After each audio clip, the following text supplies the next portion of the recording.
জুমার দিনে জুমাবারে কিয়ামত অনুষ্ঠিত হবে। যেদিন সূর্য পূর্ব দিক থেকে না উঠে পশ্চিম দিগন্তে থেকে উঠবে, সেই দিন হবে জুমার দিন। জুমার দিনে সূর্য পশ্চিম দিগন্ত থেকে যখন উদিত হবে, সেই দিন হবে কিয়ামতের দিন। কিয়ামতের ঘটনা ঘটাবার জন্য রব্বুল আলামিন একজন বিশেষ ফেরেশতা বানিয়েছেন। সেই ফেরেশতার নাম হলো ইসরাফিল। তাকে সৃষ্টি করার পর থেকে তিনি তার মুখের সামনে সিংহা নিয়ে বসে আছেন, আল্লাহর হুকুমের অপেক্ষায় আছেন। যখনই আল্লাহ তাকে হুকুম করবেন, তিনি সিংহাধ্বনি বাজানো মাত্রই কিয়ামতের ঘটনার উদ্বোধন হয়ে যাবে। আল্লাহু আকবার। এই সূরার প্রথম 5 আয়াতে কিয়ামতের 2 পর্বের বর্ণনা দেওয়া হয়েছে। আল্লাহর হুকুম পাওয়ার পরে ইসরাফিল আলাইহিস সালাম তিনি মোট সিংহায় ফুৎকার দিবেন 2 বার। কথা বুঝে থাকলে বলেন তো, আল্লাহর হুকুম পাওয়ার পরে ইসরাফিল আলাইহিস সালাম সিংহার মধ্যে ফুৎকার দিবেন কয়বার?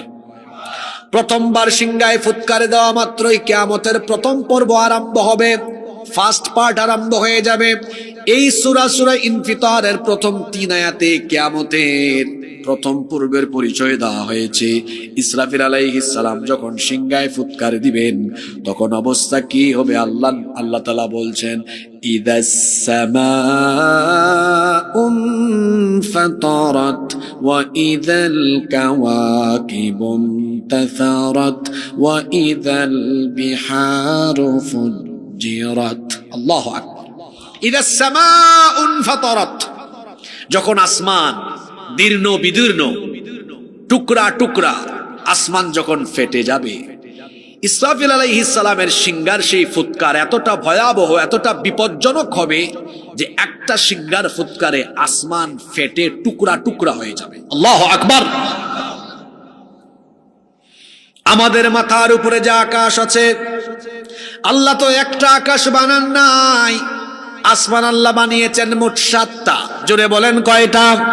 এজন্য আল্লাহ তাআলা বলেছেন, আল্লাযী খালাকা সাবআ সামাওয়াতিন তিবাকা, তিনি স্তরে স্তরে 7 আসমান বানিয়েছেন। আর এই আকাশের বিশালতা পৃথিবীর কোনো মানুষ জানে না। আপনার গ্রামে থেকে আপনি মাথা উঁচু করলে নীল আসমান দেখবেন। কুলাউড়া, মৌলভীবাজার, ঢাকা, এমনকি মিডল ইস্ট, ইউরোপ, আমেরিকা, যেখানেই যান না কেন, উপরের দিকে মাথা ধরলে, মাথা উপরের দিকে তাকালে দেখবেন আসমান দেখা যায়। এত বিশাল আসমান, যার সীমানা পৃথিবীর বিজ্ঞানও জানে না। বিশাল এই আসমান, বিশাল এই আসমান মহাশূন্যের উপরে যিনি দৃশ্যমান কোনো খুঁটি ছাড়া এই আসমানকে বানিয়েছেন, জুড়ে বলেন তিনি কে? সম্ভবত এখানে 4 বা 5 হাজার স্কয়ার ফিট জায়গা জুড়ে প্যান্ডেল করা হয়েছে। 4-5 হাজার স্কয়ার ফিটের এই প্যান্ডেল স্থাপনের জন্য এখানে কত পিলার ব্যবহার করা হলো। কিন্তু আমাদের মাথার উপরে সুবিশাল অজানা আয়তনের বিশাল এই আসমান, আমাদের মাথার উপরে একটা পিলার ছাড়াও যিনি মহাশূন্যে আসমানকে ঝুলায় রেখেছেন, তিনি কি? সে আল্লাহ বলছেন কোরআনে কারীমের 21 নম্বর সূরা সূরাতুল আম্বিয়া এর 32 নম্বর আয়াতে আল্লাহ তাআলা বলছেন, ওয়াজআলনাস সামাআ সাকফাম মাহফুযা। আল্লাহ তাআলা বলছেন, এই আসমানকে আমি এমনি এমনি বানাই নাই, এই আসমানকে আমি তোমাদের জন্য সুরক্ষিত ছাদ বানিয়েছি। পৃথিবীতে তোমরা যারা বসবাস করো, তোমাদের প্রোটেকশনের জন্য, সিকিউরিটির জন্য এই আসমানকে সুরক্ষিত ছাদ যিনি বানিয়েছেন, তিনি কে? The sky has been built as a roof for the protection of the earth.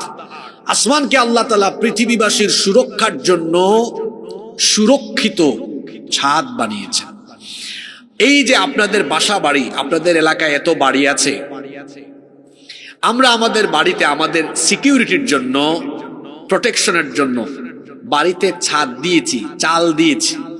বলেন তো, আমরা যদি চাল বা ছাদ না দিতাম, তাহলে শীতকালে রাতের বেলা কি আমরা বাড়িতে ঘুমাতে পারতাম? কুয়াশা পড়তো। বর্ষাকালে থাকতে পারতাম? বৃষ্টি পড়তো।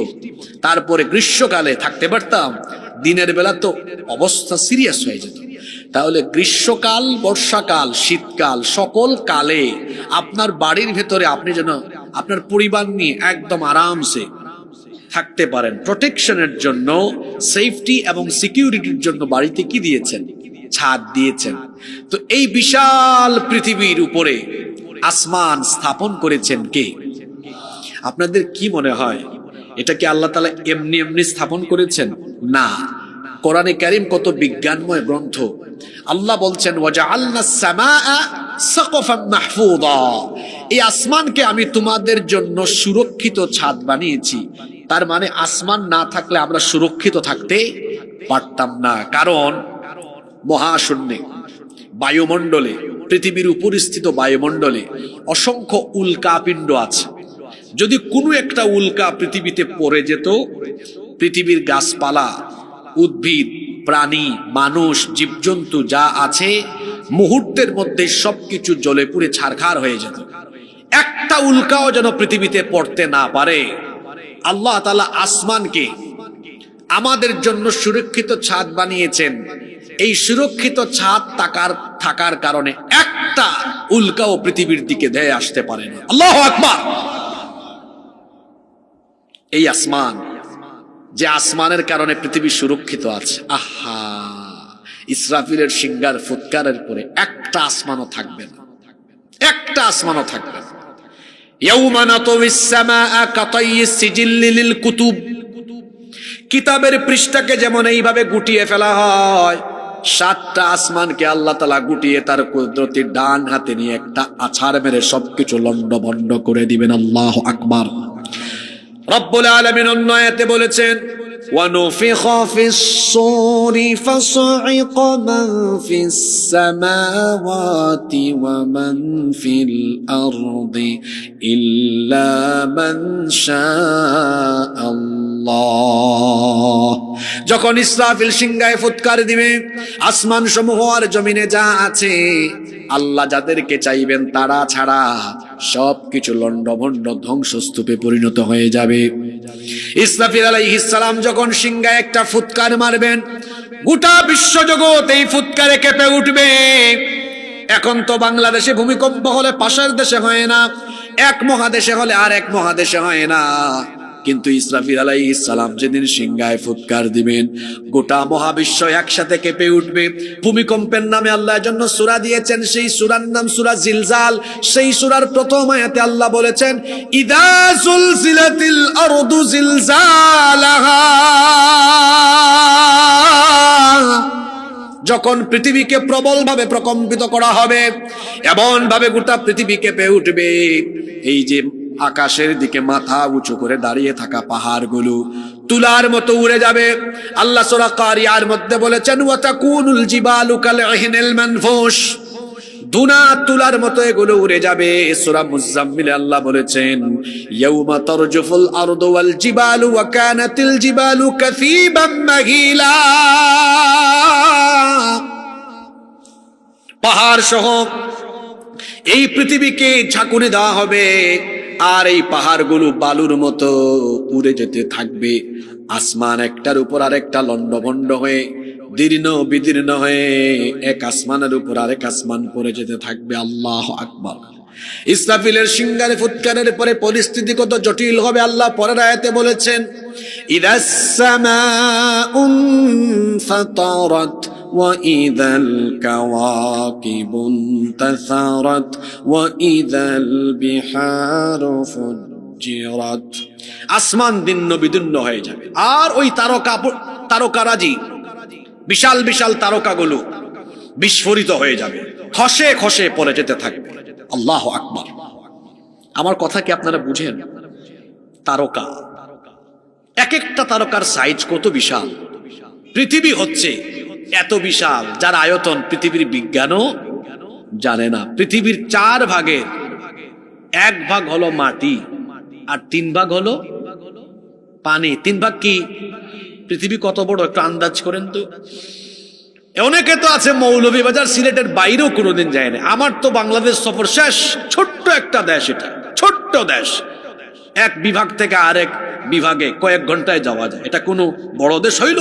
অনেক ছোট।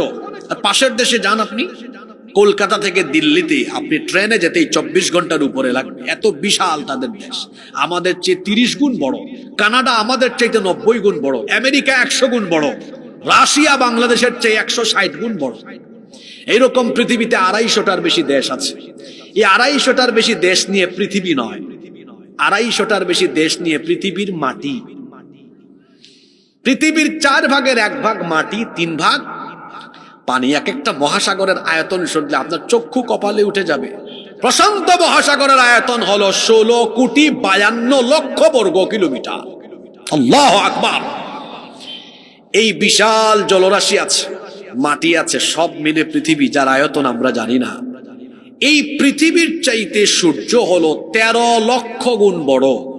মানে আপনি 13 লক্ষ পৃথিবীকে সূর্যের ভেতরে ঢুকাই দিতে পারেন। সুবহানাল্লাহ পড়বেন না? আপনারা বলবেন হুজুর তাহলে সূর্যকে এত ছোট দেখি কেন আমরা? বড় বস্তু উপরে উঠলে ওইটাকে ছোটই দেখায়। সিলেট এয়ারপোর্টে রানওয়েতে যখন বিমান আসে, রানওয়েতে বিমান দেখলে খুব বড় লাগে, আর ওটা যখন 30-40 হাজার ফুট উপরে উঠে যায় তখন দেখতে পাখির মতো লাগে, তাই না? কিন্তু এটা যখন রানওয়েতে আসে তখন খুব বড় লাগে, বড় লাগে, উপরে উঠলে ছোট লাগে। সূর্যকে আপনার কাছে এত ছোট লাগে, আপনি যে দেখতেছেন এটাই তো বেশি, কারণ আপনার এই পৃথিবী থেকে সূর্য হলো 15 কোটি কিলোমিটার দূরে। সুবহানাল্লাহ পড়তে ইচ্ছা করে না? কত কোটি? 15 কোটি কিলোমিটার দূরে। এই সূর্য হলো পৃথিবীর চাইতে 13 লক্ষ গুণ বড়। এই যে সন্ধ্যার পরে মাগরিবের পর থেকে আসমানে আকাশে কিছু তারা দেখতেছেন না, এই তারাগুলো দেখা যায় আরো ছোট, কিন্তু আসলে কি সাইজ ছোট না। এক একটা তারকা কত বড়, অ্যাস্ট্রোনমি ম্যাগাজিন তথ্য বের করেছে। অ্যাস্ট্রোনমি ম্যাগাজিনে বলা হয়েছে বিজ্ঞানের সর্বশেষ প্রাপ্ত তথ্য অনুযায়ী বিজ্ঞানীরা এখনো পর্যন্ত যে তারকা পর্যন্ত পৌঁছাতে পেরেছেন, ওই তারকা মানে এর বাইরে তারা এখনো যাইতে পারেন নাই। এখনো পর্যন্ত তাদের যন্ত্রপাতি দিয়ে যে তারকা পর্যন্ত যেতে পেরেছেন সেটার নাম তারা দিয়েছেন YU স্কুটি। YU স্কুটি গুগলে আপনারা সার্চ করবেন, YU স্কুটি। এটার আয়তন তারা বলছেন যে সূর্য পৃথিবীর চেয়ে 13 লক্ষ গুণ বড়, তাদের যন্ত্রপাতি নিয়ে যতটুকু যেতে পেরেছেন ওই তারকাটা হলো সূর্যের চাইতে আরো 500 কোটি গুণ বড়। সুবহানাল্লাহ বারেত কি এখন জানো? মাথার ভিতরে হামান নেই তা কিতা কইরাম। আপনার পৃথিবীর আয়তন বিজ্ঞানী হলো বাপ দাদা এবং জানে না এটা কত বড়। ও পৃথিবীর চাইতে সূর্য হইল আরো 13 লক্ষ গুণ বড়। এখন তারা যন্ত্রপাতি যতটুকু গেছে অতটুকু পর্যন্ত গিয়া যে তারকার সন্ধান পাইছে ইটা বলে আরো সূর্যর চাইতে আরো 500 কোটি গুণ বড়। এবার সুবহানাল্লাহ মুখি দি বারণ না, ওটাও কি তার সবচেয়ে বড় না আরো বড় আছে? আরে মহাশূন্যে তো বিলিয়ন বিলিয়ন তারকা রয়েছে, এমন অসংখ্য তারকা আছে যেখান পর্যন্ত কিয়ামত পর্যন্ত বিজ্ঞানীরা যেতে পারবে না। আল্লাহু আকবার। আমি জানি না আপনারা এই সূরার তাফসীর কিভাবে বুঝতেছেন। আল্লাহ সেই তারকার কথা বলছেন, ওয়া ইদাল কাওয়াকিবুন তাসারাত, একটা ফুৎকার মারবে তারকাগুলো ফেটে ফেটে চূর্ণ বিচূর্ণ হয়ে যেতে থাকবে। আল্লাহু আকবার। কিয়ামতের ঘটনা এটা। তো তারকা তো সূর্য থেকে বড়, আর সূর্যের অবস্থা কি? ওই যে আয়াতে আল্লাহ বলেছেন ফাইদা বারিকাল বাসারু ওয়া খাসাফাল কমারু ওয়া জুমিআশ শামসু ওয়াল কমার ইয়াকুলুল ইনসানু ইয়াউমাইযিন আইনাল মাফার। চাঁদ আর সূর্যকে একাকার করে দেওয়া হবে, একটার সাথে আরেকটা ধাক্কা খায়া ফেটে গিয়ে চূর্ণ বিচূর্ণ হয়ে যাবে। আল্লাহু আকবার। সূর্য নাই, চাঁদ নাই, তারকা নাই, অন্ধকার হয়ে যাবে সব। কয়টা সিঙ্গার ফুৎকারে ওই জন্য মাইক মেন বাই হলে মাইকের আওয়াজ দিচ্ছেন, ইটা মাইকে সর্বোচ্চ আমরা খানও ফাটাইতে পারেন, বুঝলেন আপনি? আমি তো যেহেতু আমার আয়াতুল লগে আজকে দেখছেন রিলেটেড নাই, প্রথম সিঙ্গার ফুৎকার দেওয়ার বাদে ওই যে সূরা জুমা রয়েছে, যারা পৃথিবীর বাচ্চা থাকবে ওই সময় নিকৃষ্ট মানুষের উপরে কিয়ামত অনুষ্ঠিত হইল। ইসরাফিলে খালি একটা সিঙ্গার ফুৎকার বাজাইবা, লগে লগে তখন যারা থাকবো খানর ফর্দা ফাইটটা জাগাত বেউসিয়া মরে যাবে। আল্লাহু আকবার। বুঝরানি কত ভয়াবহ ফুৎকার। একটা ফু মারবা আসমান একটার উপর আর একটা ফাইটটা ফাইটটা পড়বে। সূর্য চন্দ্র টুকরা টুকরো হইব, আকাশর তারকাগুলা খসে খসা একবারে চূর্ণ বিচূর্ণ হইয়া ছাইরো বাই করবো। আল্লাহু আকবার। আরো ভয়ঙ্কর অবস্থা আছে তো। আল্লাহ কইরা ওয়া ইদাল বিহারু ফুজ্জিরাত, 3 নাম্বার আয়াত। সাগর ফাটি যাইব। আবার এর আগর সূরার নাম কিতা? সূরা তাকবীর। আল্লাহ এখানে কইরা ওয়া ইদাল বিহারু সুজ্জিরাত, সাগরও আগুন লাগে যাবে। আচ্ছা আপনারা হুনরানি দেখো কাছেন কিলান বিপরীতমুখী কথা। এক সূরাত কইরা সাগরও আগুন লাগবো, আর আরেক সূরাত কইরা সাগর ফাটি যাব। কথা 1 লাখ খান না 2 লাখ খান? বুঝছি আপনারা সিলেটি ভাষায় বেশি মজা পাইরা না কিতা? আচ্ছা এখানে আগে খাওয়া লাগবো তো। ঠিক আছে, আমার লাগিও জুই তুই, কারণ সারা মাসে সারা বছরে সিলেটি মাত কদিন মারতাম পারি, ও মাঝে মাঝে আইলে মাথা যায়। আর নিজের এলাকার মানুষের সামনে বেশি সময় কন্ট্রোলের ভিতরেও থাকা যায় না, ঠিক না নে? তো দেখো কা জি হয় ইটা পালা মানুষও সহজে বুঝবা, অসুবিধা নাই তো আপনারা। দেখো কাছেন 2 সূরাত 2 লাখান কথা। 1 সূরাত কইরা আল্লাহ সাগর ফাটি যাব, আর 1 সূরাত আল্লাহ কইরা সাগরও আগুন ধরে যাব। কথা 1 লাখ না 2 লাখ? হ্যাঁ, কিন্তু কোরআন যে বিজ্ঞানময় গ্রন্থ, আপনি দেখো সুবহানাল্লাহ, সাগর কিলা ফাটবো আর কিলা আগুন লাগবে। এখন আপনি বিজ্ঞানসম্মত ব্যাখ্যা লোকা। একটু আগে কইছিলাম ইসরাফিল আলাইহিস সালামের সিংহায় ফুৎকার বাজানির বাদে গোটা দুনিয়াত একলগে কিতা আরম্ভ হইব? কেউ মনে নাই? হায় রে হায়, ভূমিকম্প। কিতা ও সাদ্দরালা বাড়ি কিতা সমস্যা? শয়তানে হাতুকুতু মারিচ্ছিনি, ভালো লাগেন না নিতামাত। ইসরাফিল আলাইহিস সালামের সিংহাত ফুৎকার দিবা আর গোটা দুনিয়াত কিতা আরম্ভ হইব? ভূমিকম্প। হায় রে হায়, সিলেটি ভাষায় কয় বৈশাল। কমন ফোর্সে নি এবলা? মাঝে মাঝে দেখবা বৈশাল হইলে মাটি কিতা হয়? ফাটি যায় না নি? সাগর ফাটবো আর আগুন ধরবো ব্যাখ্যা নৌকা। তাই যখন সিংহাত ফুৎকার বাজাইবা, সাগরের ফানির তলে মাটি আছে না নি? এই মাটি অলান ফাটি যাব। ফাটার বাদে মাটি যখন মেলাই দিবা একবারে, সব পানি একবারে কিতা কইটারে বললারি নামি যাবা তলে। বুঝানি আপনারা? সাগরের ফানির নিচে মাটি আছে, ফাটি যাব। সাগর মাটির নিচ ফাটবো, ফানি তলে যাইব। এখন ইনো সায়েন্সে পড়ো এমন খো আসনি বা ছাত্র বায়ু হল আসন। আচ্ছা, যে সাগরের অভ্যন্তর, সাগরের তলাত কিতা আছে? আগ্নেয়গিরি আছে। লাভা আগ্নেয়গিরি, আগুন। তাইলে এই যে সাগরের নিচের মাটি 2 ভাগ হয়ে গেল, ফানি নিচে গিয়া তার খাল লগে মিলন হইব। পাতুন না খানে? আচ্ছা, ইনো যারা সায়েন্সে পড়ো ভাই হলে কোসান, দেখো আল্লাহর কোরআন কত বিজ্ঞানময়। ফানির মূল উপাদান হইল কিতা? হাইড্রোজেন আর অক্সিজেনের মলিকিউল আছে না? তো ফানি দিন তার মূল উপাদানও ফিরিয়া যাইব। যাওয়ার বাদে হাইড্রোজেন আর অক্সিজেন একলগে হইলে কিতা হয়? আগুন ধরে। কারণ একটা নিজেও জ্বলে আর একটা জ্বালাইতে আরো সাহায্য করে। ইসরাফিলর সিংহার ফুৎকার বাদে হায় হায় হায়, গোটা দুনিয়াত কি ভয়ঙ্কর পরিস্থিতি। সাগরের তলদেশ ফাইটটা যাওয়ার বাদে ফানি নিচে নামবো, অক্সিজেন হাইড্রোজেন একসাথে হইয়া দাউ দাউ করি সাগরের বুকে এই দিন আগুন জ্বলবো। আল্লাহু আকবার। কিয়ামতের সেই ভয়ঙ্কর পরিস্থিতির বর্ণনা আল্লাহ সূরার ভেতরে দিচ্ছেন। বলেছিলাম কিয়ামত হবে 2 পর্বে। প্রথম পর্বে কি কি ঘটবে আল্লাহ প্রথম 3টা আয়াতে বললেন। ইদাস সামাউন ফাতারাত, যখন আসমান দীর্ণ বিদীর্ণ হয়ে যাবে। ওয়া ইদাল কাওয়াকিবুন তাফারাত, তারকাগুলো খসে খসে পড়ে যাবে। ওয়া ইদাল বিহারু ফুজ্জিরাত, আর যখন সাগরের অভ্যন্তর ফেটে গিয়ে সাগরের মধ্যে আগুন ধরে যাবে। গোটা দুনিয়া এইভাবে শেষ হয়ে যাবে। আসমান জমিন লন্ড ভন্ড চূর্ণ বিচূর্ণ মেসাকার হয়ে যাবে, কিছুই থাকবে না। এত সুন্দর আসমান, এত সুন্দর জমিন, এত সুন্দর গাছপালা, নদ নদী, খাল বিল, পাহাড় সমুদ্র, কিছুই থাকবে না। সবকিছু ধ্বংস হয়ে যাবে, কেবলমাত্র একজন থাকবেন, তিনি কে? এজন্য আল্লাহ বলেছেন কুল্লু মান আলাইহা ফান ويبقى وجه ربك ذو الجلال والإكرام। সবকিছু ফান হয়ে যাবে, ক্ষয় হয়ে যাবে, লয় হয়ে যাবে, কেবলমাত্র যিনি থাকবেন। গলার আওয়াজ বড় করে বলেন, তিনি কি? সব ধ্বংস হয়ে যাবে, কিচ্ছু থাকবে না। আল্লাহ ইসরাফিল আলাইহিস সালামকে ডেকে বলবেন, হে ইসরাফিল, তুমি এবার দ্বিতীয়বার তোমার সিংহায় ফুৎকার বাজিয়ে তোমার দায়িত্ব শেষ করো। ইসরাফিল আলাইহিস সালাম এবার দ্বিতীয়বারের মতো সিংহায় ফুৎকার মারবেন। কিয়ামতের দ্বিতীয় পর্ব আরম্ভ হবে। তিনি যখন দ্বিতীয়বার ফুৎকার মারবেন, দ্বিতীয় পর্ব কিভাবে শুরু হবে? আল্লাহ তাআলা কোরআনে কারিমে সূরা জুমারে বলেছেন, সুম্মা নুফিখা ফীহি উখরা ফাইযা হুম কিয়ামুন ইয়ানযুরুন। অতঃপর সিংহায় যখন আবার ফুৎকার দেওয়া হবে, মানুষ কবর থেকে দাঁড়িয়ে যাবে, হাসরের ময়দানের দিকে যাবে। আল্লাহ সূরা ইনফিতারের 4 নম্বর আয়াতে জন্য বলেছেন, ওয়া ইদাল কুবুরু বু'থিরাত।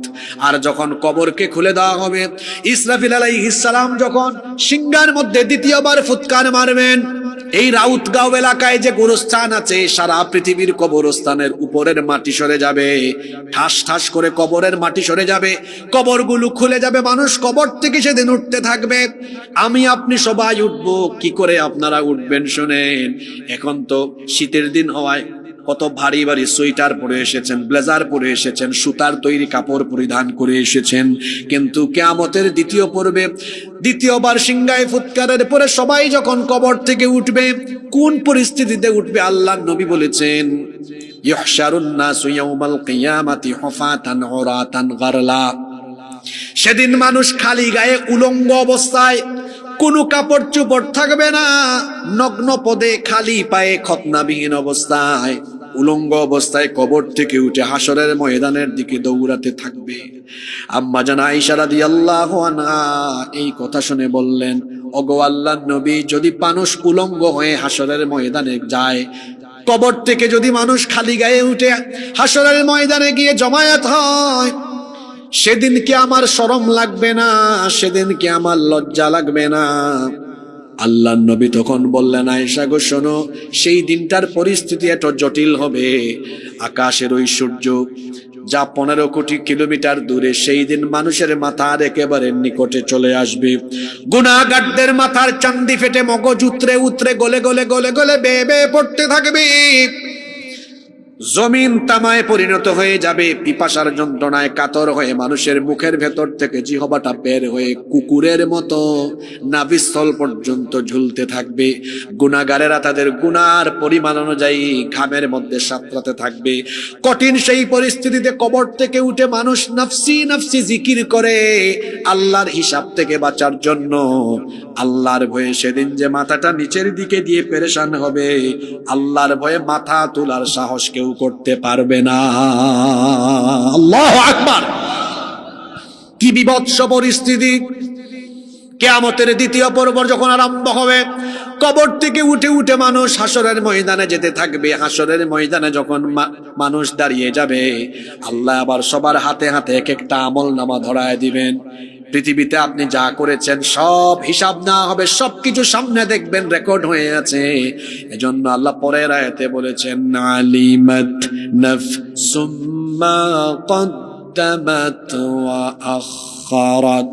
মানুষের জীবনের আগের পরের সব জিনিস তাকে জানিয়ে দেওয়া হবে। জন্ম হওয়ার পর থেকে মৃত্যু পর্যন্ত পৃথিবীতে যত সুকর্ম করেছেন, যত কুকর্ম করেছেন, সব কিছু আপনার সামনে দিয়ে দেওয়া হবে। প্রথম 5 আয়াতে আল্লাহ তাআলা কিয়ামতের 2 পর্বের বর্ণনা দিলেন। প্রথম পর্বে দুনিয়া সহ গোটা বিশ্ব জগৎ ধ্বংস হবে। দ্বিতীয় পর্বে মানুষ কবর থেকে উঠে হাসরের ময়দানে দাঁড়াবে। কথাগুলো বুঝে থাকলে বলেন তো দেখি, আমরা এসেছিলাম আল্লাহর কাছ থেকে, ফিরে যাব আবার কার কাছে? আসতে বলবেন না, জোরে বলেন, কার কাছে?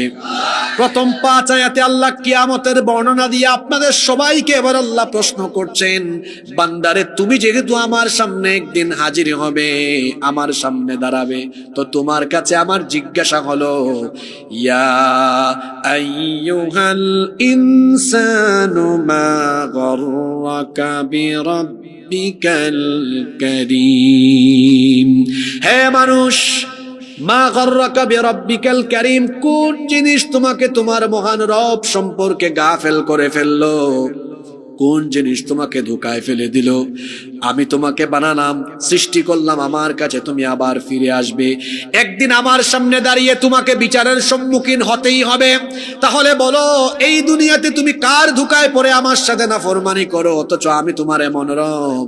আল্লাহ পরিচয় দিলেন, আল্লাযী খালাকাকা ফাসাওয়াকা ফাআদালাক ফি আইয়ি সূরাতিন মা শাআ রাক্কাবাক। কি করে আমার সাথে নাফরমানি করো, কি করে আল্লাহর সাথে নাফরমানি করেন? তিনি আপনাকে সুন্দর করে সৃষ্টি করেছেন, সুঠাম এবং সুসামঞ্জস্যপূর্ণ করেছেন, যেমনটা চেয়েছেন তেমনটা আকৃতি দিয়েছেন। আজকে আজান হয়, আপনি নামাজে যান না, আল্লাহর আইন মানেন না, আল্লাহর সাথে নাফরমানি করেন, মোবাইল ফোন দিয়ে জিনা ব্যভিচারের সাগরে ডুব দিয়ে আছেন। সারাটা দিন আল্লাহর সাথে কেমনে নাফরমানি করেন, সে আল্লাহ বলছেন, বান্দারে তুই কেমনে আমার সাথে নাফরমানি করিস? অথচ একেবারে 0 কেজি থেকে আজকে 60-70 কেজি তোকে আমি আল্লাহ বানিয়েছি। তুই কি জানিস না একটা সময় তুই কিছুই ছিলি না?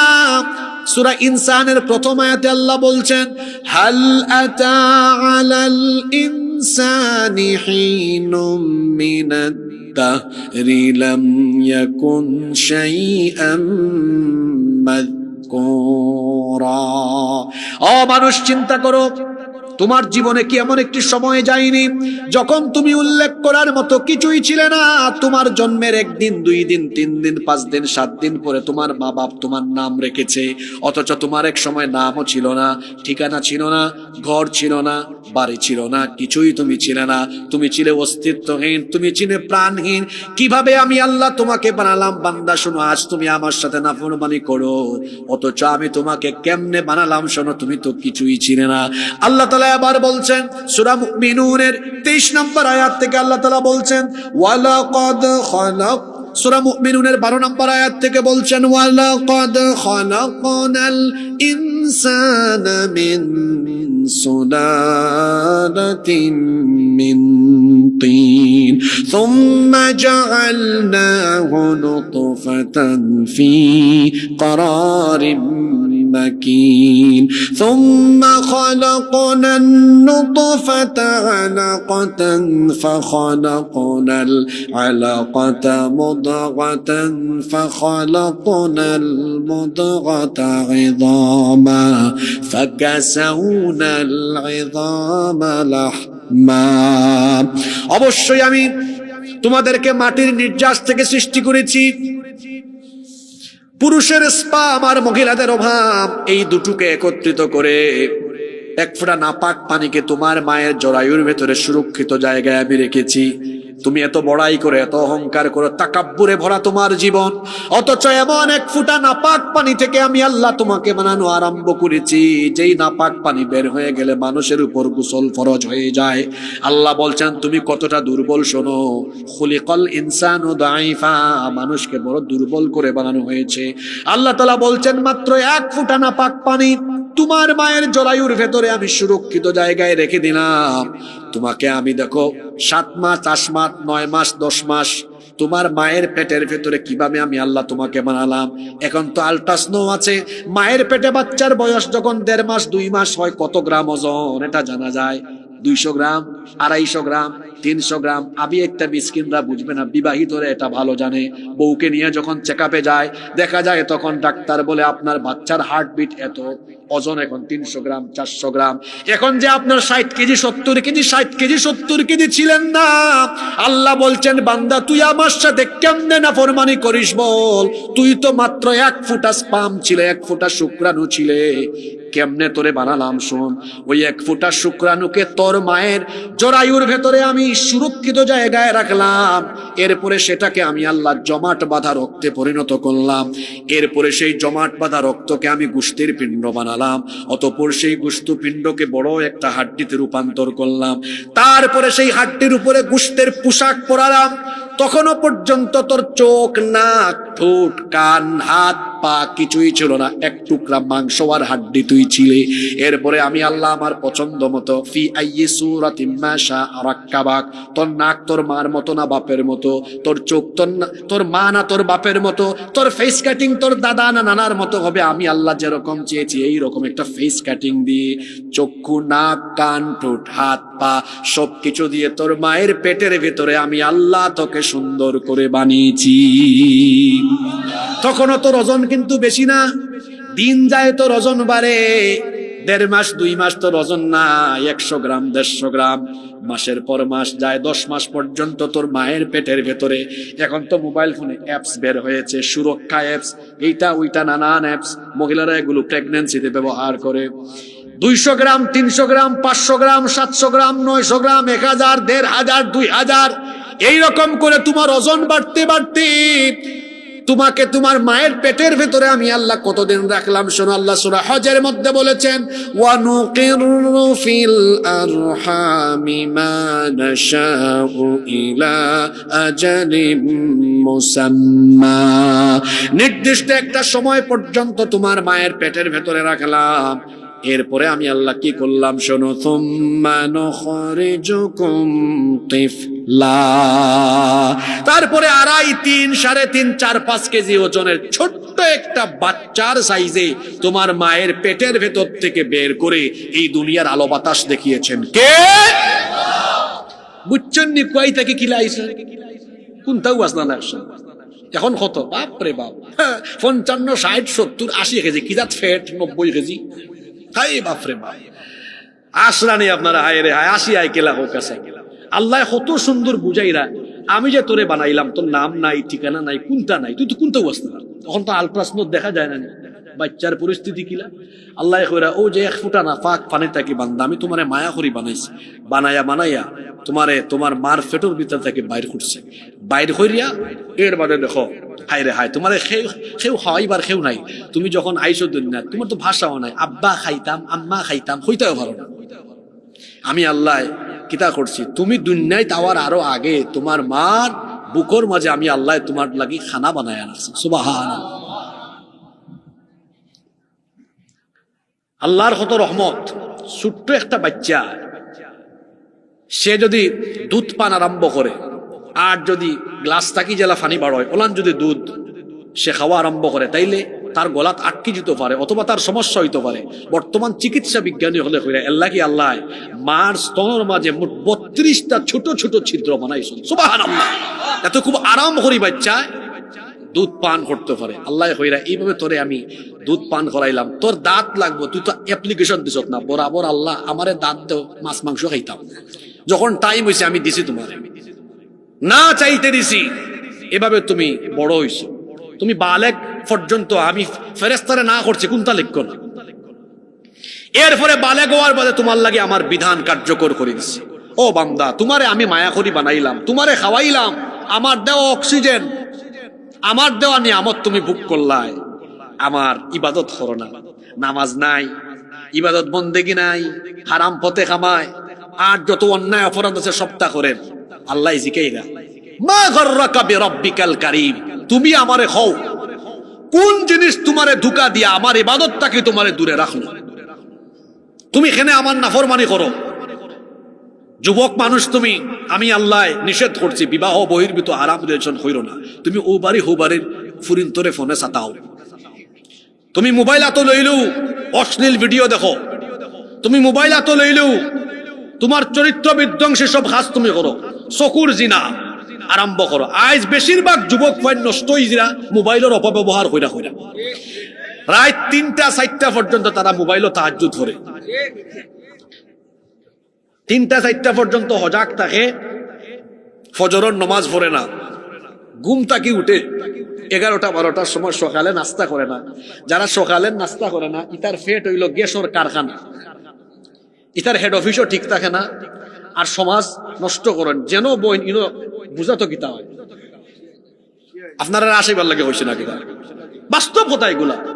যার গুমর অভ্যাস ঠিক নাই, তার খাদ্যাভ্যাস ঠিক নাই, এর জীবন উল্টা পাল্টা। আর তোমরা যে আসরাইজ ওয়ান ফাইন, তোমরা দেখলো তোমার মায়া লাগে, তোমার তান গালর 2 পাশ ইনো তাকতো আছিল গুস্ত, ই গুস ইকশান গিয়ে হামাই গেছে 8 সিফার ভিতরে, আর আটবো এমন লাগান লাগে উহে ফরি যান। বুড়া মানুষ লেখে এনার্জি আছে তার নাই, দেখবা এখন গাল কিলা আমাইছে, শক্তি নাই, এনার্জি নাই। তার এনার্জি থাকতো কিলা, তার যৌবন তো নষ্ট আর সিফায় সাফায়। মোবাইল দিয়ে তার যৌবন শেষ, এরপরে আসে লজ্জা শরম নাই। রাতের বেলা আপনি মোবাইল হাতে নিয়ে দরজা বন্ধ করে দিয়ে কি করেন আপনার বাবা জানে না, মা জানে না। আপনি যে পর্নোগ্রাফিতে আসক্ত, আজ যুব সমাজ পর্নোগ্রাফিতে এডিক্টেড হয়েছে। গুগল শরীফে গিয়ে পর্নো সাইট তালাশ করে, ইউটিউবে গিয়ে নাটক সিনেমা দেখে, কানের মধ্যে ইয়ারপড হেডফোন লাগিয়ে তারপরে শুনে। কেউ জানে না সে কি শুনে, কেউ জানে না সে কি দেখে। ও আমার যুবক ভাইয়েরা, কেউ যেটা জানেন না, কেউ যেটা দেখে না, সেটা দেখেন কে? সেটা জানেন কে? আপনার অন্ধকার রুমের ভেতরে সারা রাত আপনি কি করেন কেউ না জানলেও যিনি জানেন তিনি কে? সেই আল্লাহর কোনো ভয় আপনার অন্তরে নেই। আল্লাহ আপনাকে বলছেন, আমি তোমাকে এত সুন্দর করে বানালাম, আমার দেওয়া নেয়ামত তোমাকে ভোগ করালাম, তুমি নামাজ আদায় করো না, তুমি আমার হুকুম মানো না। এই যে নামাজ, নামাজের কথা আমি সব জায়গায় বলি, আরে আমাদের নামাজের কোনো খবর নাই। আল্লাহ নবীর সময় মসজিদ ছিল কাঁচা, উপরের ছাদ ছিল খেজুর পাতার ছাউনি, নিচে কোনো দামি টাইলস, দামি কোনো কার্পেট ছিল না। মসজিদ ছিল কাঁচা কিন্তু মুসল্লি ছিল পাকা।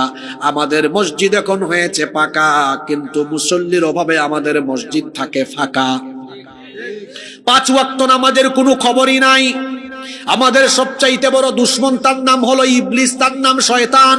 এই শয়তানকে আল্লাহ জান্নাত থেকে বের করে দিয়েছেন কি না দেওয়ার কারণে? মাত মকুদি বারণ না, কিতা দিছে না? কয়টা? মাত্র ডেইলি আমরা লাগে আল্লাহ নমাজ দিয়েছেন হক্ত, দেখি হিসাব হরি হোক আছেন 5 ওয়াক্ত নমাজ, খালি ফরজ নমাজ 17 রেখাত, 17 রেখাত। এই প্রতি রেখা তো সাজদা আছে 2টা, গুণ হরুকা 17 2 গুণে। ইবলিস হে একটা সেজদা না দিয়া জান্নাত থেকে আউট। আল্লাহ এখন গেট আউট ফ্রম হিয়ার, এখান থেকে বাইরো, get out from the paradise, জান্নাত থেকে বারো। হে একটা না দিয়া জান্নাত থেকে বারোই গেছে, আল্লাহ তারা বারো করে দিলেন।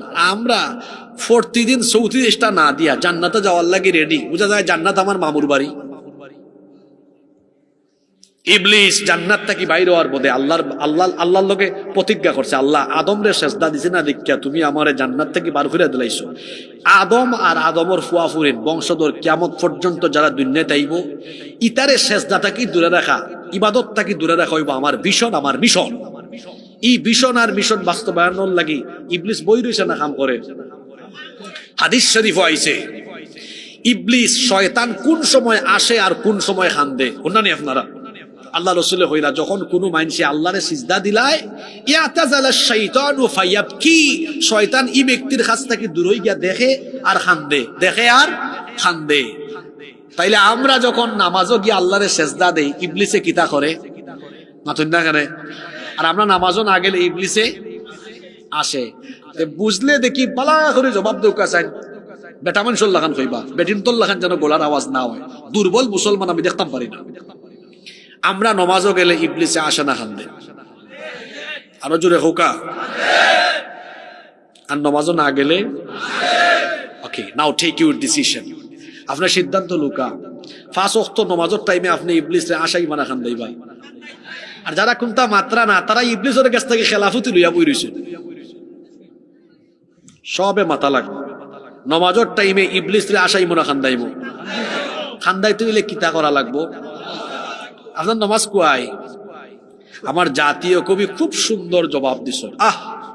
এত চমৎকার কবিতা পৃথিবীর কোন কবি লেখতা পারছেন কিনা আমি জানি না।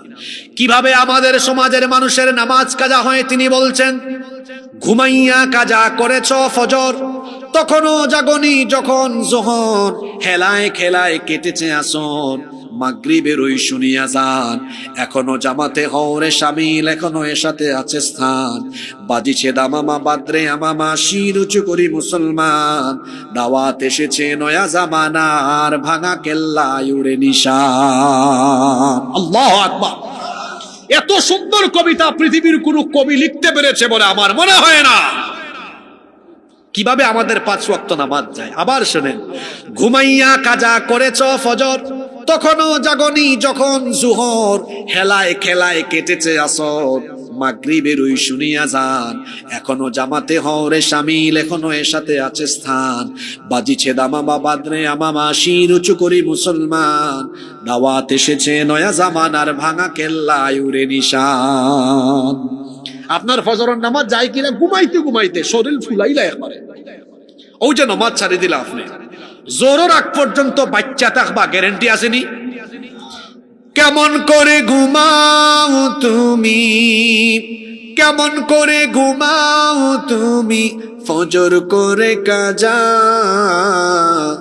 এমন তো হতে পারে জুহরে জানাজা। আমি জোয়ান, আমি অঙ্ক মরতাম নাই।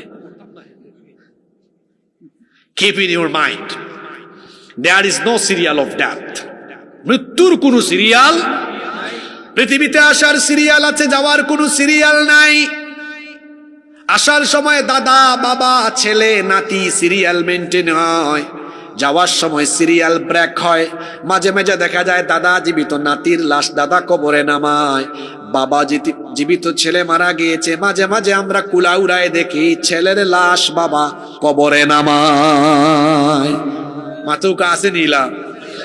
আমার গাঁর এক ফুয়া 17 বছর বয়স, হিঁদুরকে মরে গেছে, মারা গেছে। সুস্থ ছেলে হঠাৎ করে মারা গেছে। আমার যুবক ভাই হল শয়তানে এমন ফাদ্য ফেলাইছে আপনারা, তুই নামাজও যাইস না, বইরো, তুই বাঁচবে বহুত দিন, বুড়া ওইস, চুলদারি ফাঁকুক, এর বাদে নামাজ পড়িস। আমি তো প্রায় সময় হই, আমরা বুড়ো ওই মুখিনা সন্দেহ আছে। আমার চাচা হলে যা খাওয়ার খাইছেন বালা বালা খাওয়া, অঙ্কু সপ্তাহ বেজাল আর বেজাল, ফরমালিন আর ফরমালিন। অঙ্কু এখন আমরা যে যুগ বসবাস করি, এই খাবার দাবারের মাঝে বেজাল ঢুকে যাওয়ায়, এখন যে জেন জি বেশি দিন বাঁচতে নাই, বাদেরটা যে আর আলফা জেনারেশন আরো কম বয়স মর বাইতা, কারণ দিন যত যার খালি বেজালাইয়া আমার। ঠিক আছে নি কথা, বেজালাইয়া আমার। আমরা ব্যবসা থাকতে গফ করছেন যে আমরা যে তা মাছ খাইছি, ইটা মাছ তোমরা খাইতাই কিতা চৌকিও দেখছো না। আও তো আমার চাচাইও কইলা, আসলেই তো তা। ওই যে আমরা এখন ফলমূল যেটা খাই, আর আমরা আসলে বেজাল খাইতে খাইতে এমন হয়েছে, অঙ্কু বেজাল না খাইলে আমরা বাঁচি না। কিচ্ছাটা মনে হয়ে গেছে, কইতাম না। আমরা অনেক সময় পার্মানেন্ট দোকান থাকি বাজার করে না, অনেকে দোকান ও দোকান থাকি আনি বাজার। তো এক লোক বহুত দিন ধরে এক দোকান থাকি বাজার আনে, দোকানদারে ভাবলো হায় রে হায়, এই ভাই আমার কাছ থেকে প্রতিদিন বাজার নেন, তে আমার পার্মানেন্ট লোকেশন যেহেতু কাস্টমার টাইম দেওয়ার কোনটা আমি বেজাল দিতাম না, সব 1 নম্বর জিনিস দিব। বিচারা গেছেন বাজার করতা, এই দিন তাই সব 1 নম্বর দিয়া দিলাইছ। বাদর দিন হইরা, ও ভাই সাহ তোমার কাছ থেকে বাজার করি প্রতিদিন, কোনো জামেল হয় না, কালকে কিতা দিলা খাইয়া ফেটো অসুবিধা গেছে। বিচারা বাদে হইরা হায় রে মানুষের ভাই এমনি হয়নি, কুত্তার ফেটো গিয়েও জমায় না, কুত্তার ফেটো দিলা গিয়েও জমায় না। তুমি তাই বাদ খাইতে খাইতে ফেটলে এমন বাদ বানাইছো, ওকে বালা জিনিস খাইলার অজম। এটা একটা উপমা দিলাম আর কি, যে আসলে আমরা বাদ খাইতে খাইতে, ফসা জিনিস খাইতে খাইতে এমন অবস্থা হয়েছে, যখন ফসা না খাইলে বাঁচি না আমরা। আমার যুবক ভাই হলরে ফাও দরিয়া হয়ে যেলাম, ভাই হল নমাজ ছাইর না, কারণ নমাজ হইল ইসলামের সবচাইতে গুরুত্বপূর্ণ আমল, সবচেয়ে বড় আমল হইল নমাজ। আল্লাহ রসুলের হাদিস খান কইলাম, কত ওয়াজ লাগে না রে ভাই, বুঝলে তুরা কথাইও বোঝা যায়। ও যে হাদিস খান হইলাম, হাদিস খান করলাম যে আমরা নমাজও গেলে শয়তানে খান্দে, আর না গেলে শয়তানে আসে। এখন আপনারা বুঝা হোক আছেন, আমরা কি শয়তানরে আসাইমু, শয়তানরে খুশি করবো? শয়তানরে আমরা খান্দাই খান্দাই আমরা গাঁও থাকি বার করে দিব। এই গাঁত শয়তানের কোনো প্রশ্রয় নাই। আজান হইলে মসজিদ আমরা ভরপুর করে দিলাই ইনশা। রাজি আছেন নিশ্চয়? কারা কারা রাজি নাই আত্ম লোক ই সাইডের মানুষ বেউস হইয়া ওয়াজ উঠলা, বেউসি ওয়াজ চলে। অনেক জায়গার নাম দিছি ওয়াজের নাম দিছি আমি বেহুশ ওয়াজ মাহফিল, মানে হুজুরে মাত্রা বেউসল লাগান আর সুতা হলে হুন্ডা বেউসল লাগান। ইলা বেউসি ওয়াজ অনেক গাউত হয়। এখন বেউসি ওয়াজ হয় কিলা বুঝবা কিলা, ওয়াজর বাদে মানুষের জিগাই বাচ্চা হুজুরে কোন বিষয়ে ওয়াজ করছে, আনা ও হুজুরে জিগাই বাচ্চা হুজুর ইলা আমরা বহুত হুজুর হল আছেন 1 ঘন্টা কিতা এখন কোনো বিষয় ইসার ট্যাং বগির ট্যাং হকলতা মিলাইয়া ওয়াজ জগা খিচুড়ি ওয়াজ আছে না নীলা? আমরা তো একটা সূরা থেকে আরম্ভ করছি, কোন সূরা নাই, আয়াত নাই, খতমিল হবা খতমিল। এটার নাম আমি দিছি বেউস ওয়াজ। হুজুরে বেউস হইয়া মাতই, হুজুর দেখবা হুজুর কিতা নিয়ে ওয়াজ করে বলে হকলতা মিলাইয়া ডাইলে চাইলে খিচুড়ি। আর শ্রোতা হলে হইবা ওয়াজ থাকি বারো বার অবা কিতা ওয়াজ না 1 ঘন্টা ওই আরে বাপরে বাপ হুজুরের যে ওয়াজ ফাটাইল চলে একবারে বলে কিতা ফাটাইছ, যে সুন্দর কণ্ঠ, বলে কিতা শুনছে ওয়াজের বিষয় কিতা, খেজা না কিতা। ই ওয়াজের নাম আমি দিছি বেউসি ওয়াজ। কিতা ওয়াজ? আমি অবাস্তব কথা কইছি, ইলা বেউসি ওয়াজ হয় না? বহুত গাঁৱত দেখবা বেউস ওয়াজ চলে, হুজুরে চিল্লাইতে চিল্লাইতে বেউস, আর শ্রোতা হলে টিক টিক টিক কইয়া বেউস, বাদে ওয়াজের কোনো আগামাতা বেউস হইয়া ওয়াজের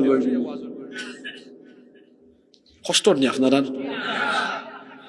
তাইলে নমাজও না গেলে শয়তান খুশি না বেজার? খুশি। আন গেলে শয়তান। আমরা খুশি করব কাকে? জোরে বলেন কাকে? সাল্লাত কায়েম করো, সাল্লাত কায়েম করো, হবে সম্মানী তুমি, হবে জান্নাতি তুমি, দেবে কাল হাসরে শীতল ছায়া আরশে আযীম, রব্বিয়াল আলা রব্বিয়াল আযীম, রব্বিয়াল আলা রব্বিয়াল আযীম। জীবিত থাকা অবস্থায় আমরা নামাজ 1 ওয়াক্তও কাজা করব না। রাজি আছেন সবাই? কারা কারা রাজি আছেন আল্লাহরে দেখান তো। মাশাআল্লাহ, আল্লাহ সবাইকে কবুল করেন, হাত নামা। আল্লাহ তাআলা বলছেন ইয়া আইয়ুহাল ইনসানু মা গাররাকা বিরাব্বিকাল কারীম, হে মানুষ কোন জিনিস তোমাকে তোমার রব সম্পর্কে গাফেল করে ফেললো? এত সুন্দর করে আমি তোমাকে সৃষ্টি করলাম, আমি তোমাকে নেয়ামত দিলাম, আমার দেওয়া নেয়ামত, আমার দেওয়া রিজিক বুক করে তুমি বেঁচে আছো। কি করে তুমি আমার সাথে নাফরমানি করো? কি করে তুমি আমার সাথে অবাধ্যতা পোষণ করো? কি করে তুমি আমার হুকুম আহকাম লঙ্ঘন করে কি করে তুমি গুনাহ করো? ও বান্দা, এর কারণ হলো আখিরাত কিয়ামত যে আছে এটা মনে প্রাণে তুমি হয়তো উপলব্ধি করো না। এজন্য আল্লাহ পরের আয়াতে বলছেন, শোনো, এমনটা যদি ভাবো তো জেনে রাখো, কাল্লা বাল তুকাযিবুনা বিদ্দীন, কখনো নয়, বরং তোমরা বিচার দিবসকে অনেকে মিথ্যা মনে করো, মন দিয়ে উপলব্ধি করতে পারো না। বান্দা শোনো, কেমনে তুমি গুনাহ করো, কেমনে তুমি আমার সাথে নাফরমানি করো, কেমনে তুমি পাপ করো। তুমি কি মনে করো নাকি আমি তোমাকে দুনিয়াতে এমনি এমনি ছেড়ে দিয়েছি? আমি কোনো নজরদারি রাখি নাই। আফা হাসিবতুম আন্নামা খালাকনাকুম আবাসান ওয়া আন্নাকুম ইলাইনা লা তুরজাউন, মানুষ কি মনে করেছে নিরর্থক তাদেরকে সৃষ্টি করা হয়েছে, তারা কি আমার কাছে আসবে না? আর তারা কি মনে করেছে আমি তাদেরকে ছেড়ে দিয়েছি, কোন ধরনের দারোগা দারোয়ান তত্ত্বাবধায়ক নিযুক্ত করি নাই? বান্দারে এমনটা মনে করো না। শোনো, ওয়া ইন্না আলাইকুম লাহাফিযিনা কিরামান কাতিবিনা ইয়ালামুনা মা তাফআলুন। কষ্ট নি আপনারা? 10-12 মিনিট থাকতে পারবা তো? দেখো আল্লাহ কইরা আমি তোমরা দুনিয়াত এমনি ফাটাইয়া দিছি না যে তুমি যা মন চায় তা করবা। প্রত্যেকটা দেশের গোয়েন্দা সংস্থা আছে, আমি আল্লাহ তোমারে ফাটাইছি, তোমার লগে গোয়েন্দা দিয়া দিলাইছি। ওয়া ইন্না আলাইকুম লাহাফিযিন, নিশ্চয় তোমরার লগে সংরক্ষণকারী তত্ত্বাবধায়ক ফেরেশতা আমি নিয়োগ করিয়া দিছি। আমরা কইলাম আল্লাহ এরা এরার নাম কিতা? জসিমউদ্দিন না করিমউদ্দিন, এটার নাম কিতা? আল্লাহ কইরা এরার পরিচয় হইল কিরামান কাতিবিন, এরা সম্মানিত লেখক। দেখো আল্লাহ কত সুন্দর বিশেষণ দিয়েছেন, সম্মানিত লেখক। অর্থাৎ এরা এমন লেখক যারা তুমি অপবাদ দিতে পারতে না। কারণ তোমরা দুনিয়ায় তেমন বহুত মানুষ আছে, এরা দেখা যায় তার বালা না লাগলে এগুর বিরুদ্ধে রিপোর্ট লিখবো, ঘুষ খাইয়া উল্টা পাল্টা লিখি দেব। আমার এই ফেরেস্তা হলে সের পক্ষেও লেখতো নাই, সের বিপক্ষেও লেখতো নাই, ঘুষও খাইতো নাই, জুলুমও করতো নাই। একবারে সলিড তোমরা যা করবা তা লেখবা। আর কয়জন ফেরেস্তা মাতৌকা? কয়জন?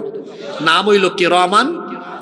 আল্লাহ কইরা এই দুইজন ফেরেস্তা, একজন তখন ডানে আর একজন ইয ইয়াতালাক্কাল মুতালাক্কিয়ানি আনিল ইয়ামিনি وعن الشمال قعيد ما يلفظ من قول إلا لديه رقيب عتيد তোমরা ডাইনে আর বামে দুইজন ফেরেশতা দিছি যত বালা কাম করো ডাইনের ফেরেশতা লেখন যত বাদ কাম করো সব বামর ফেরেশতা লেখন তারা লেখা তো আসো তুমি এমন একটা কথা হও না এমন কোন কাম করো না যা আমার ফেরেশতা লিখকে রাখেন না সব রেকর্ড করাও সব রেকর্ড করাও তুমি যে সিফাই সাফাই আন্দার গুন্দার যা করো সব ক্যামেরা করা হয়ে গেছে ও যে ক্যামেরা অতগুলো আমার সামনে কালকে যদি সকালবেলা আমি উঠতে খাই গত খাইলে আমি রাউতগাঁও গেছি না ওয়াজও করছি না অত হচ্ছেন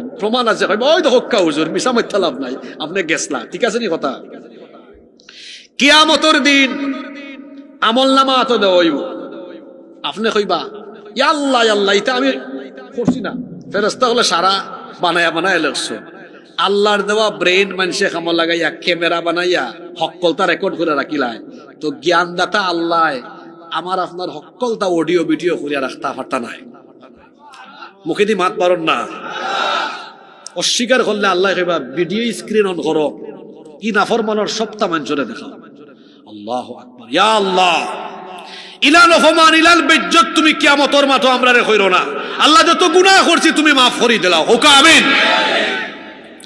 হৃদয়ের খান্দি কথাগুলো উপলব্ধি করুক ও যুবক ভাই হল আন্দার গুন্দার কিতা করছো দোয়াল লাগাইয়া সব রেকর্ড হয়ে গেছে রে ভাই ইটা যদি কিয়ামতের দিন দেখানি হয় ঠিকঠাক পারতে নাই তুমি তোমার মা বাবার সামনে দেখানো হইব রাসূলের সামনে দেখানো হইব বেজ্জত হই দিবাই তুমি আল্লাহর নাম সাত্তার আল্লাহ চাইলে গোপন গুলা কিয়ামতের দিন প্রকাশ না হইরা দুনিয়ায় তো গোপনে maaf করে দিলাইবা সুবহানাল্লাহ আল্লাহর কাছে খান্নাকাটি করুক আর হোক আল্লাহ আমি আর গুনাহ করতাম না এতদিন যা করছি না বুঝা করেছি আমার আল্লাহ কত দয়াবান আল্লাহ কইরা বান্দারে এটা হাদিসে কুদসি লাউ বালাগাত যুনুবুকা আনানাস সামাই সুম্মা ইস্তাগফারতানি গফারতু লাক তোমার গুনাহ যদি করতে করতে আসমান পর্যন্ত পৌঁছাইলাও এত গুনাহ লইয়াও তুমি তওবা করিয়া যদি আমার কাছে আমার দুয়ারও আও মনে রাখো আমি আল্লাহ পাহাড় আমি আল্লাহ আসমান সম পরিমাণ দয়া লইয়া তোমার সামনে সব গুনাহ maaf করে দিলাম আজকে কত 31st নাইট 31st কত লুচ্চামি বদমাইশি সারা পৃথিবী তৈব আর এই রাউতগাঁও আমরা কোরআনের মজমাত বিশ আমরা বছরের শেষ দিন কোরআন শুনলাম শেষ বালা যা সব বালা তওবা দিয়ে আরম্ভ হইব হ্যাঁ নাচের গার নাচতে নাচতে কোনো যে মরি যাবে এর কোনো গ্যারেন্টি আছে নি যদি কোকা গ্যারেন্টি আছে নি কনসার্ট এদিন শুনলাম সিলেট আলিয়ার মঠো মৌলানা ডক্টর এনায়েতুল্লাহ আব্বাসী সাহেব আইসলা ওয়াজ করতা ইবা স্টেডিয়ামও কনসার্ট হায় রে হায় আমি তো ফোরর দিন শুনিয়া অবাক আমিও তো সিলেটের সন্তান আমি বড় লজ্জা পাইছি শাহজালাল রহমতুল্লাহ আলাইহির কবরের পাশে শাহজালালের মাটিতে এই ধরনের কনসার্ট চলবো শাহজালাল রহমতুল্লাহ আলাইহির রুহানি সন্তান এখন থাকতে তো এটা হওয়ার কথা নাই তাও ওয়াজর মাইক বন্ধ কইরা গান চলবো যুবক ভাই ওখানে কইরা শাহজালাল রহমতুল্লাহ আলাইহির এই পবিত্র মাটিতে এই ধরনের কোন নাচ গান বাজনা আমরা করতে দিতাম না আল্লাহু আকবার জিন্দাবাদ জিন্দাবাদ শাহজালালের তলোয়ার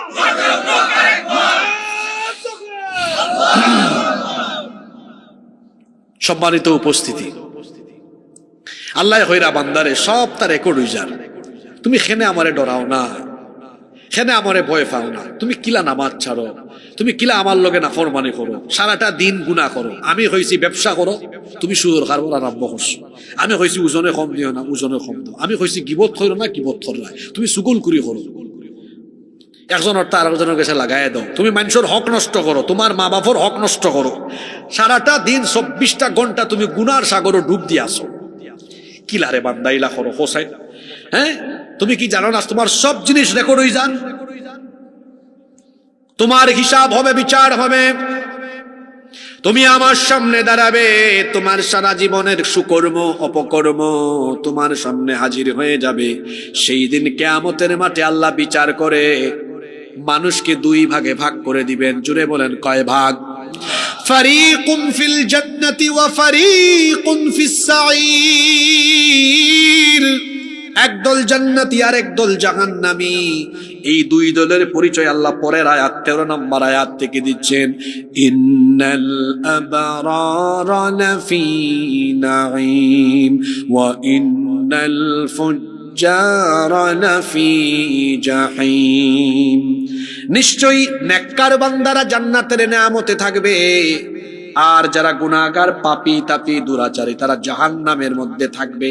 বোঝা গেল নেককারদেরকে আল্লাহ হিসাবের পরে বিচারের পরে জান্নাত দিবেন।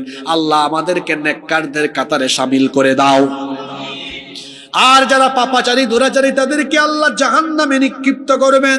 সে আল্লাহ বলছেন ইয়াসলাউনাহা ইয়াউমাদ্দিন, বিচারের দিবসে জান্নাতীদেরকে জান্নাতে, জাহান্নামীদেরকে জাহান্নামে ঢুকানো হবেই হবে। ওয়া মা হুম আনহা বিগাইবিন, কেউ গায়েব থাকতে পারবে না, অনুপস্থিত থাকতে পারবে না। এরপরে আল্লাহ প্রশ্ন করছেন ওয়া মা আদরাকা মা ইয়াউমুদ্দিন সুম্মা মা আদরাকা মা ইয়াউমুদ্দিন, তুমি কি জানো বিচার দিবস কি? ও নবী আপনি কি জানেন বিচার দিবস কি? আল্লাহ প্রশ্ন করে আল্লাহ নিজেই জবাব দিচ্ছেন। সেই দিনটা হলো এমন কঠিন দিন, ইয়াউমা লা তামলিকু নাফসুন লিনাফসিন শাইআ ওয়াল আমরু ইয়াউমা ইযিন লিল্লাহ। সেই দিন কেউ কারো জন্য কোনো কিছু করার ক্ষমতা রাখবে না। সেদিন হুকুম চলবে, রাজত্ব চলবে একমাত্র কার?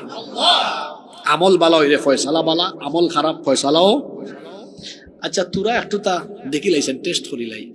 ইনো রাউতগাঁওর মানুষ খেখে আসুন, একটু আত্মলোক আছে সব রাউতগাঁও না নে? আচ্ছা ই গাঁওর বারে থেকে খেখে আইসন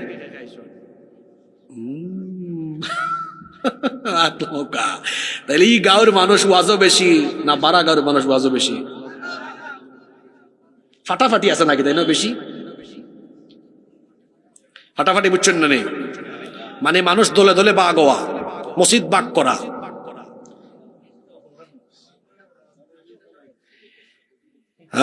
মিল্লামিশা চলবা, দেশের পরিস্থিতি যে খারাপ, মিল্লামিশা চলবা। আলিম উলামা হল একটা কৌমি, আলিয়া, ফুলতলি, সরসিনা, জামাত, হেফাজত, খেলাফত সব মিল্লামিশা চলবা। আমরার দেশও অনৈক্যর কারণে মুসলমান হল ক্ষতি বেশি হল। আমরা যত বেশি মিল্লিয়া চলমু তত বেশি মুসলমান হল শক্তিশালী হইবা। হিংসা নিন্দা বাদ দিতে হইব যে আমি কৌমি, আমি আলিয়ারে দেখতাম পারি না, আমি আলিয়া, আমি কৌমি দেখতাম পারি না, এরা নইতো নাই। জামাত, হেফাজত, তবলিগ, সারসিনা, ফুলতলি, হেফাজত, জমিয়ত, চরমুনাই, যত জন আসর সব আমরার ভাই। আমরা মিল্লা বিশ্বাস চলবো। এলাকার মাঝে কোনো বিভেদ আমরা গটাইতাম না। খেরে আমরা মুসলমান হল যদি আলাদা আলাদা হয়ে যাই, তে ইসলাম বিরোধী হলে আমরার মাথার খাটাল তৈয়া, খাটাল তারা ভাঙ্গিয়া খাইব, আমরা খালি চাইয়া চাইয়া দেখবো। আর আমরা যখন এক থাকবো তখন এই সুযোগ খেয়েও ফাইতো নাই। ও যে গত 15টা বছর কি আলিয়া, কি কৌমি, কি জমাত, কি হেফাজত, কোন দলের হুজুর বাদ গেছে। ফয়লা যখন সাইড হিসাবে ধরা হইল তখন আমরা অনেকে চুপচাপ আসলাম, মনে করছি না আমরা দলন নাই, যেটা উগদেন চুপচাপ বই রয়েছি। এখন বাধা দেখি, দেখো কা আমরা নিজে নিজে কৌমি আলিয়া বাক করি, আর ইসলাম বিরোধী হলে তারা বাক করে না। তারা মৌলানা মামুনুল হক রে না যে জেলো রাখে, আমির হামজারে না একই জেলো রাখে। ঠিক আছে নি কথা? এই সময় কৌমিও এক জায়গায় থাকো, আলিয়াও এক জায়গায়, ইনো জামাত হোক, হেফাজত হোক, খেলাফত হোক, হয় সবরে একলগে বান্ধ। এখান থেকে কিতা বুঝলা? আমরা যে টুপি দিয়ে ইসলাম বাক করি তারা বাক করে না। ইসলাম বিরোধী হলে সব টুপিওয়ালারে, সব আলিম ওলামারে দুশ্মন মনে করে।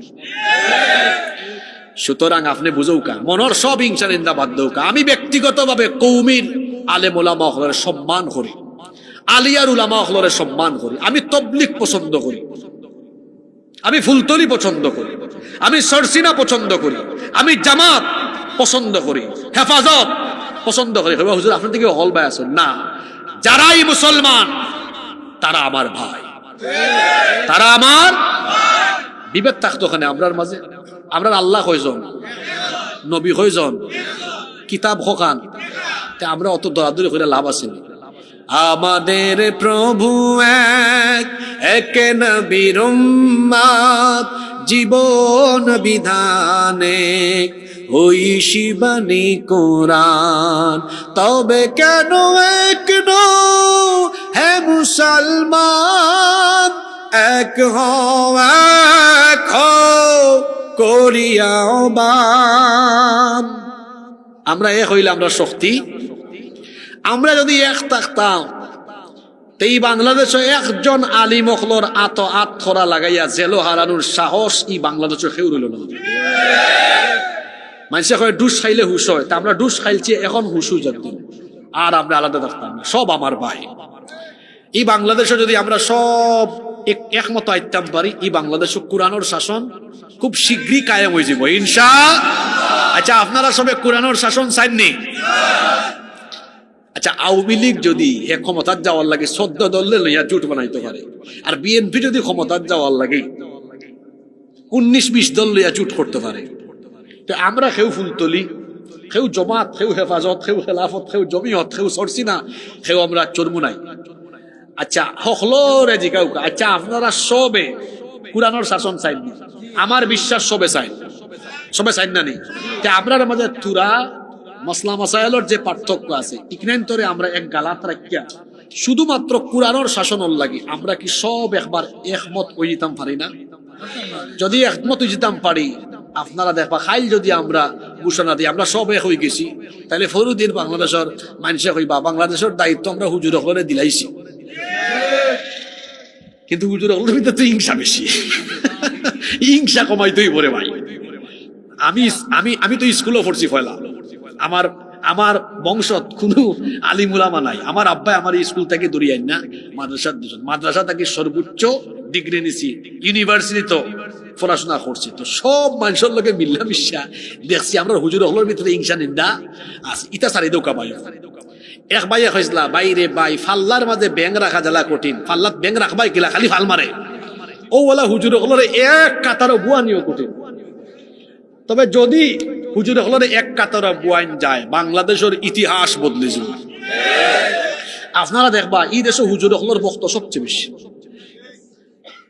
আপনি যেমন আচ্ছা খোকাসান মৌলানা মামুনুল হক, খালিদ সাইফুল্লাহ আইয়ুবী সাহেব, তার বাদে মৌলানা নুরুল ইসলাম অলিফুরি সাহেব, বাংলাদেশে এলান কবির বড় বড় বিখ্যাত আলেম হলের যদি আপনারা এক মাঠো আনন্দ জাগাওই বলি মানছে এবলা। ওই যে সিলেট আগামী মাস এমসি কলেজের মাঠো মাহফিল হইব, কিন্তু দেশ বিখ্যাত আলিম উলামা হলে জাগাওই বলি।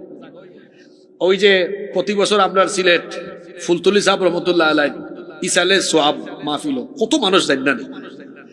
সারসিনার যাইবা দেখো মানুষ, আর মানুষ ফুরফুরাত যাইবা মানুষ, আর হাটাদারি মাদ্রাসাত জ্ঞাত হায় রে হায় মানুষ। আর তার মানে যে ভাই হুজুর মানুষ সবাই আসেন, এই সব হুজুর হলে যদি এক জায়গা করা হয় বুঝলানি কিতা হইতে পারে। কারণ শয়তান আইয়া আমরা এমন ভাবে অনৈক্যর মাঝে রাখতো সারা ইসলাম বিরোধী হল তো আসুন দুশ্মনিত যে হুজুর হলে এক হইতে দিও না, কারণ হুজুর হলে এক হয়ে গেলে আমরা শেষ। আর আমরা হুজুর হলে বুঝিলাই একবার আমরা খেনে একজন আর একজন তাকি দূরে যাইতাম। সব আমরার ভাই, সব আমরার ভাই। আর আমরা যারা মাহফিল ওয়াজ নসিহত করি বিভক্তির কথা যেন আমরা না হই, সব আমার ভাই।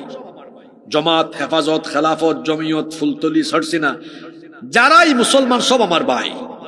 আমরা সব যদি ঐক্যমত হয়ে যেতাম পারি, এই বাংলাদেশও কোরআনের শাসন কায়েম হয়ে যাব ইনশাআল্লাহ। সুতরাং আমি আপনার কাছে অনুরোধ করব, আমরা কোনো বিভেদ নাই, আমরা ঐক্য চাই। সব রাজি আছেন নি? আজকে সূরা ইনফিতারের আলোচনা আমরা করছি, এখান থেকে সবচেয়ে বড় শিক্ষা কিতা আমরা কয়েকটা পয়েন্ট হইয়া তার বাদে শেষ করব। কষ্টই জানি আপনারা, আমরা আলোচনার বাদে দোয়া করে উঠবো, মোনাজাত করে যাইব আজকে ইনশাআল্লাহ। প্রথম কথা হইল আমরা এই জীবন শেষ হয়ে যাব একদিন, কিয়ামত হইব। ওই যে আমরা বেনমাজি হয়ে গেলাম বাইরে, আপনার নমাজ ছাড়লা আমার ভাই সাউকা সারতে সারতে সারতে সারতে একদিন তো এই জীবন শেষ হয়ে যাব, শেষ হয়ে যাব না। আল্লাহর সামনে দাঁড়াইবা, এই ওয়াজ আপনারাও জানেন। আল্লাহ ফয়লা আপনার কাছ থেকে কোন আমলের হিসাব নিবা হুকাছেন খেনে বেনামাজি হইতা।